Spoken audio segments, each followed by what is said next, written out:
Hello, welcome to ITV News Meridian. Tonight's headlines in the southeast. Another sewage spill on the beaches of North and East Kent. Locals and businesses ask, how many more times must we suffer?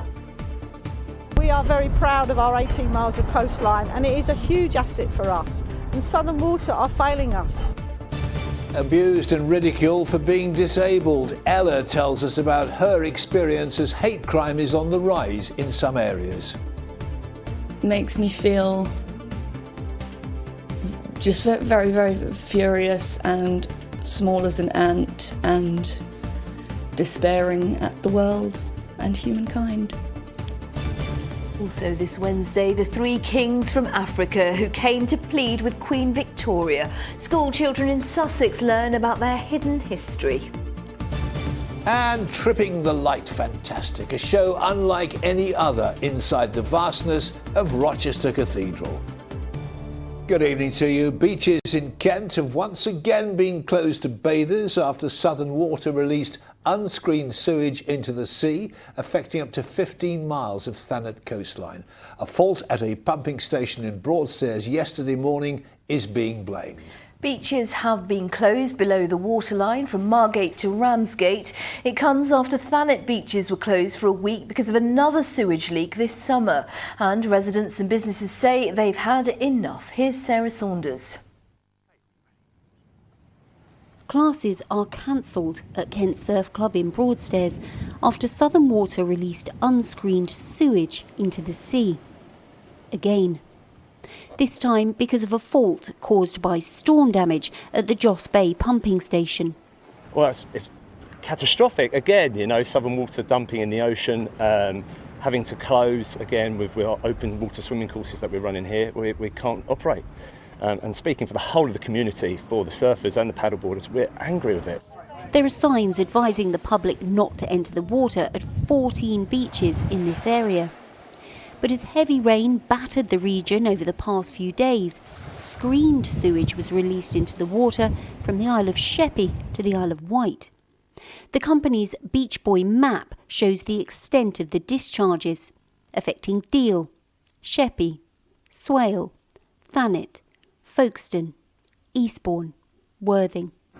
Sewage discharges into the sea because of heavy rain are legal, but increasingly residents want to know what Southern Water is going to do to stop them, how much it's going to cost and when it's going to happen. Residents like Alan welcome. Do what's necessary, do what's needed. It's been a long time like this, and it's what's the point? You know, what is the point of living by the sea if we can't, take advantage of it? Earlier this year, the company received a record fine for previously deliberately dumping sewage. This summer, discharges closed Thanet beaches. Now, the council leader says if the company can't stop the discharges, it should reimburse bill payers. We are very proud of our 18 miles of coastline, and it is a huge asset for us. And Southern Water are failing us. If they want to indicate to the residents that they are taking this seriously, then maybe as a gesture they should refund a monthly bill to all the residents of Thanet. But let's be clear, no events like this are acceptable to either to us or to our customers. And across the southeast, we're investing about £2 billion. The challenge for us is to be accelerating that speed of change, bringing our customers and our stakeholders along with us on that journey. Inspections are being undertaken by Southern Water in affected areas to assess the impact and ensure beaches are cleared. Sarah Saunders, ITV News, Broadstairs. In other news, an investigation is underway after the slaughtered remains of pigs were fly-tipped in East Sussex, raising concerns that potentially unregulated pork is finding its way into the human food chain. Wealdon Council are appealing for information after several discoveries over the last 2 months around Crowborough. The remains have often been found boxed up in animal product boxes. Online giant Amazon has opened its first general store in the UK at Blue Water Shopping Centre in Kent. The 4-star store will only sell products rated 4 stars or above by customers. The shop uses data from its online business to see which goods are popular with local people. It then stocks its shelves with the items that top the list. In football, defeat for Gillingham last night in the EFL Trophy. The Gills lost 2-0 to Ipswich in their group match. And Crawley Town are out of the competition after a heavy defeat at home to Leyton Orient. The Reds will look to bounce back from that disappointment when they return to League Two action against Rochdale on Saturday. Reports of abusive online and violent disability hate crimes in Kent have risen by a shocking 38% in just a year. Yes, disability charities today say the figures they've obtained are just the tip of the iceberg, with far more crimes unreported and much more needed to be done. Andy Dickinson has our report.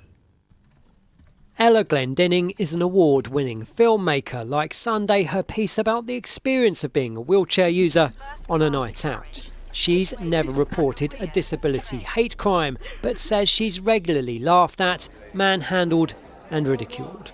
I suppose I do brush it off in that I'm so used to it, but of course it completely informs how you feel about yourself. I feel lucky in that for some reason I have always had this deep ingrained feeling that it's not me with the problem, it's them with the problem. But of course it's going to affect your confidence. It makes me feel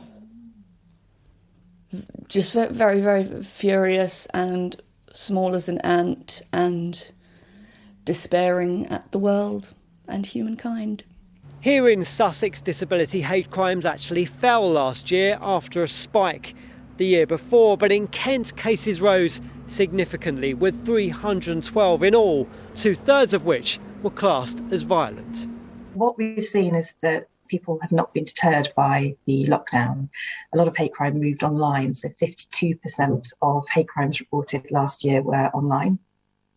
What we're also seeing is that people aren't being deterred because they're not being followed up on.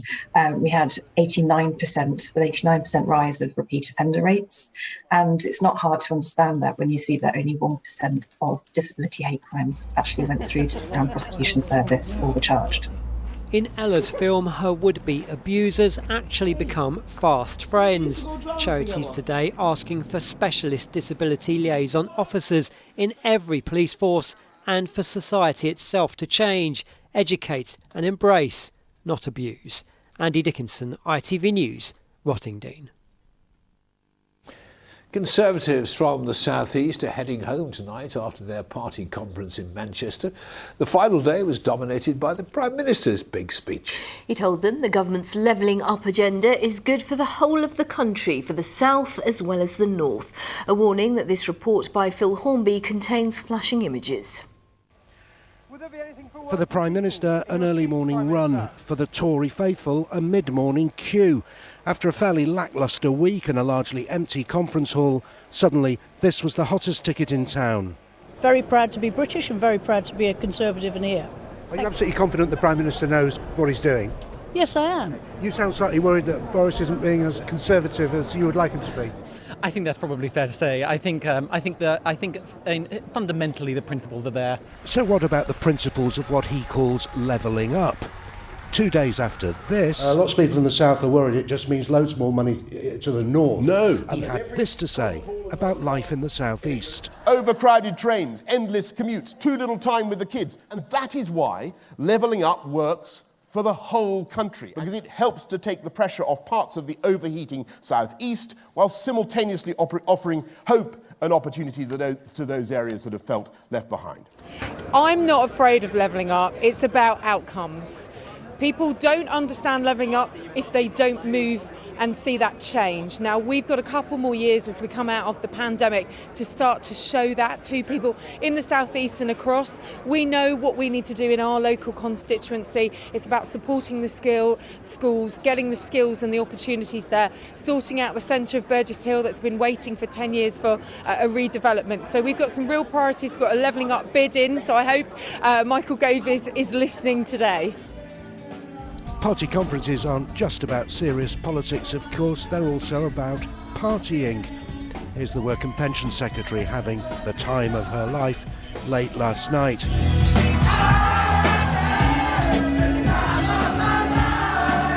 Now, though, the party's over. They're all on their way home, and MPs go back to Parliament the week after next. Phil Hornby, ITV News, Manchester.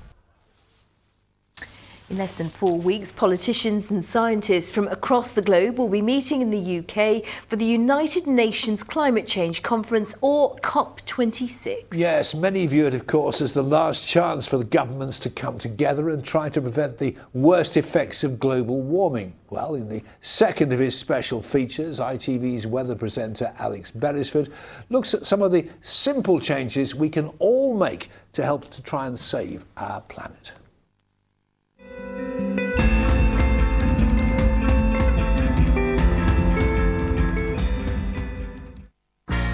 So last week I met the Hall family, who learned about how they can reduce their family's carbon footprint.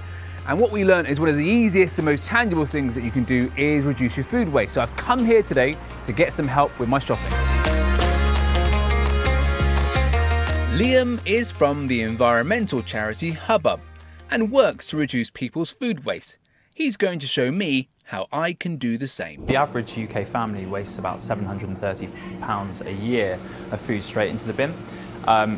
If you plan your meals that you're going to have for the week, it means that you only buy food that you need, and it means your food will stretch further. Most people avoid it because it can be a bit boring, but if you make it fun, involve the family, think about foods that you look forward to eating, then you know that actually that's fine, I know exactly what I'm having and when. So what would be your top tips for reducing food waste? So if you're shopping, I would say only buy the things that you need. Look around, you might be tempted to buy a 2-for-1 or a 3-for-2 deal, but if you're not actually going to eat it, stick to your list.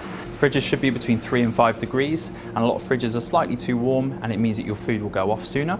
You can buy Tupperware, you can seal your food to keep it fresh for longer. So if you've opened bacon on a Monday, by Friday it's gone. And use your freezer. There's lots of ways that you can just stop that food from even touching the bin. So yeah, what kind of choices should I be making in this aisle? You are my best friend and we've got some things to do. Now to put the theory into practice.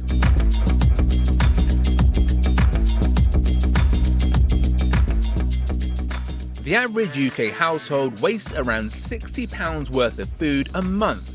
At least 1/3 of all food produced globally is never eaten. And every year, wasted food in the UK represents 14 million tonnes of carbon dioxide emissions. That's the same as those created by 7 million cars. And avoiding food waste isn't just about the individual. The community fridge network redistributes tons of food every year that would otherwise simply go to waste. The aim is to share surplus stock and bring people together. The community fridge in Margate is part of a pay-as-you-feel cafe. Nearly 90% of the ingredients they use comes from surplus items, which in turn keeps the cost of eating there low. This is anything from fresh fruit and vegetables through to tins.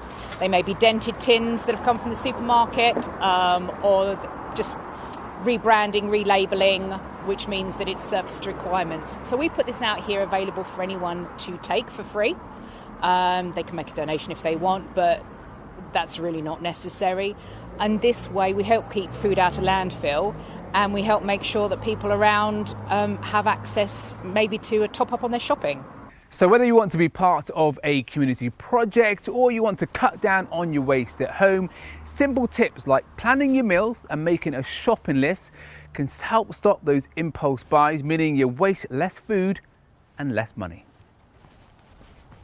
Good tips Alex there. Beresford there, yes. Army recruits are being taught about the horrors of the Great War at a newly created trench in Kent because COVID has stopped them from visiting battlefields abroad. Members of the Army Training Regiment have spent time at a site in Detling that is being used to educate people about the horrors of the Western Front. Here's Derek Johnson. Get him a booster, find him a box to stand on. These recruits from the Army Training Regiment are 12 weeks into basic training. They're being shown around a recreated trench in Woodland at the Detling Showground.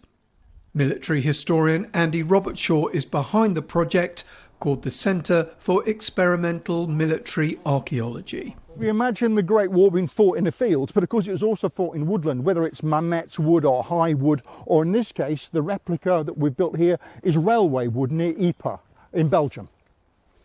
The aim is to use the trench system for filming and to educate school children but the military is here as well now, as part of its basic training. The global pandemic has meant that we can't travel to Ypres in Belgium. It is our aim in future to potentially go back there as soon as regulations allow. However, this place, which could, I suppose, legitimately call itself a battlefield in its own right, it is a close second. The exercise is called Realities of War, and many of those acting as tutors are former members of the military. The aim, to hear and see how the British Army of a century ago coped in this most harsh of battlefields. What it means to be a soldier, what makes a soldier do an extraordinary thing. Some of these concepts are really quite difficult to get to understand.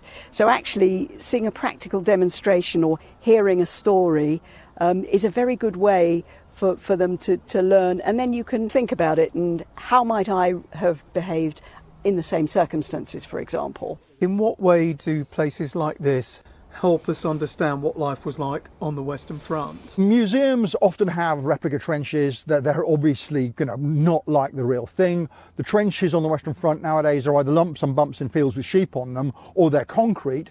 This is the real thing. It gives an idea of what life was like in a trench. Clearing and digging at the site took many months. The trench is now a permanent feature at the showground. Although this is already being used for education and for filming, the idea is to greatly expand, to dig a German front line, to install a restored Great War pillbox and put in a light railway line as well. Derek Johnson, ITV News, Detling. And let's stay with history now, because October is Black History Month. And in Sussex, the remarkable story of a royal visit is being told. Yes, it was back in 1895 that 3 African kings came to Britain to campaign against the colonial ambitions of the controversial figure Cecil Rhodes. And one stop on their mission was to a primary school in Brighton, as Malcolm Shaw will tell us. And one of the places they went to was Brighton. They loved it so much they came back again. A lesson in history in the very place it happened. Pupils at Elm Grove Primary learn about the day in 1895 that 3 African kings visited their school. It was part of a mission to urge Queen Victoria to block Cecil Rhodes' ambition to plunder the mineral wealth of what's now Botswana. The kings came because they wanted to ensure that they weren't going to be taken over by Cecil Rhodes and the South African Mining Company. Cecil Rhodes had already taken control of South Africa and Rhodesia, as it was known then, now called Zimbabwe. And the kings knew that if you were ruled by the British South African Mining Company, the people would be treated brutally. Cecil Rhodes was a known white supremacist.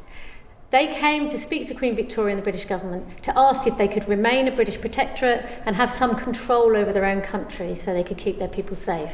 The King's visit to Britain and the school in Brighton were facilitated by Church Minister Charles Willoughby, who'd been a missionary in Botswana. His 8-year-old son Howard acted as interpreter.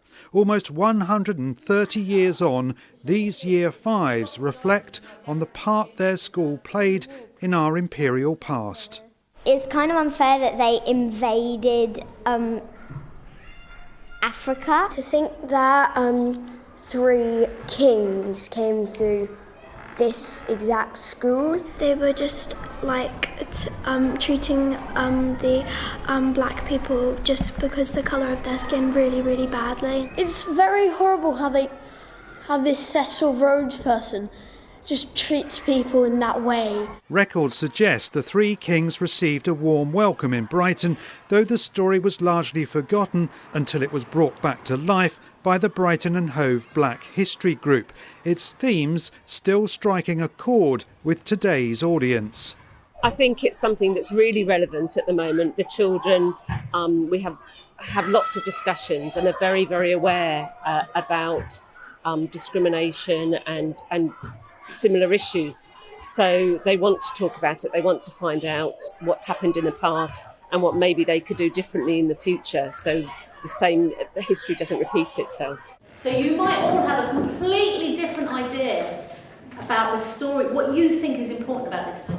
The visit of the 3 African kings to Brighton was only the first step. It wasn't until the 1960s that Botswana finally gained independence. But thanks to this project, a clearer picture has emerged of the part they played in that struggle. Malcolm Shaw, ITV News, Brighton. Fascinating, yes. And now here's something beautiful to leave you with this evening before Philippa with the weather. Take one of the country's oldest buildings and one of its most talented light sculptors and you end up with a stunning show. You certainly do, and that's what Rochester Cathedral's been putting on this week. Glenn Thompson, lucky man, has been to take a look. They say space is the final frontier, but this is the story of a space voyage with a difference. And what's more, you get the feeling of travel without ever leaving Rochester Cathedral. This spectacular sound and light show will transform the inside of this majestic building and take visitors on a journey to the edge of the universe and back. The display is a collaboration between artist Peter Walker and composer David Harper. Once upon a time these buildings were painted. They were illustrated. The stories of these buildings of contemporary life was painted on these walls. We now do that with light and with sound, and by taking people on a journey to the edge of the universe and back, we're allowing them to step outside of themselves in these magnificent places and perhaps think about the world they're from, have a great experience, have a great family experience, and engage with these places in a completely different way. Known as Lux Muralis, the show uses projected lighting against the architectural features of Rochester Cathedral to take visitors on a journey among the stars. With speakers and lighting everywhere in the cathedral, you would never know it when the show is in full swing. It's a fitting setting for this wonderful light show. Rochester Cathedral, dating back originally to 604 AD. The present building, of course, goes back to 1080. The space voyage journey has illuminated a number of other cathedrals across the country, but this is the first time it's landed at Rochester. This is a sacred space, of course, and with the light show that's coming, we're going to turn it into outer space, which is going to be tremendous fun. And we just hope people come and enjoy the building, enjoy the space, enjoy themselves. But also we're inviting people to look up, to look heavenwards, if you like, and maybe be touched by the wonder of creation, the wonder of light. The space voyage experience is suitable for people of all ages, but sadly tickets for this show have now all sold out. But if you wish upon a star, you never know your luck. It could beam down in the area again one day soon. Glenn Thompson, ITV News, Rochester. The cathedral looking even more beautiful. And talking about beauty, as Fred said, Pip is with us now. And Pip, that means Wednesday Wildlife. You do give me a build-up. They don't pay you enough. £20 from me later. Yes, I've got a bit of Wednesday Wildlife for you this evening. We've not got much time, so without further ado, let's take a look at the first one. This fabulous shot comes from Steve Fielding in Chatham. He spotted this fuzzy fellow clinging onto a car tyre. It's a sycamore moth caterpillar, and while it may look alarming, it is pretty harmless. For Jan Cat in Bexhill, it really was a case of watch the birdie. Jan had set up a lovely shot of these cattle, only to be photobombed at the last moment by a low-flying heron. Speaking of low-flying birds, this fabulous snap was sent in by Ash Payne. He spotted this fluffy young tawny owl swooping across Tunbridge Fields. And we'll round it off with some obligatory squirrels. I'm not sure if they're going in for a hug or tussling over conkers. Either way, a fantastic snap from Paul Lindley in Eastbourne. Wonderful pictures, as always, from our viewers. And the weather's not too bad, surprisingly enough. I know, well, for October, it's not too bad at all. It won't be without its faults, some mist and murk to contend with, but a lot of dry weather over the next few days. Light winds as well after a pretty windy weekend. And temperatures pretty high for the time of year, by day and by night. And lovely clear evenings as well. Well, yeah, I think so. Giving way to all that mist and murk, unfortunately. It's going to be all good news. And if you don't believe me, here she is with your forecast, Philippa Drew.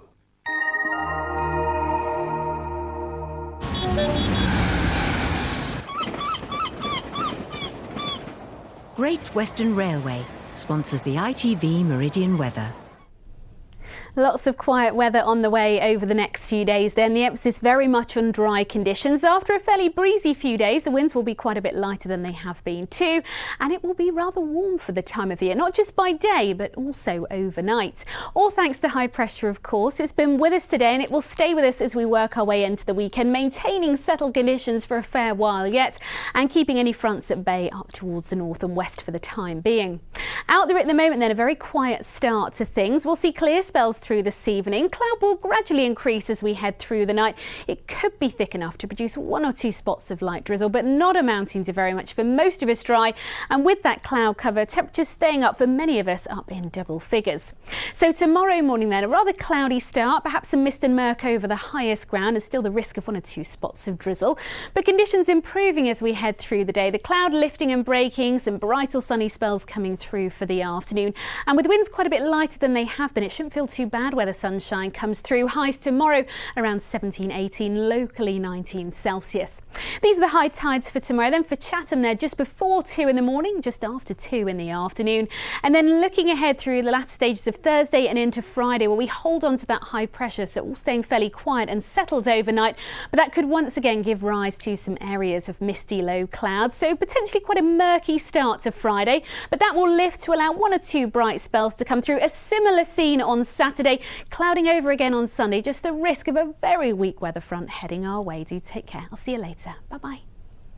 Great Western Railway sponsors the ITV Meridian weather.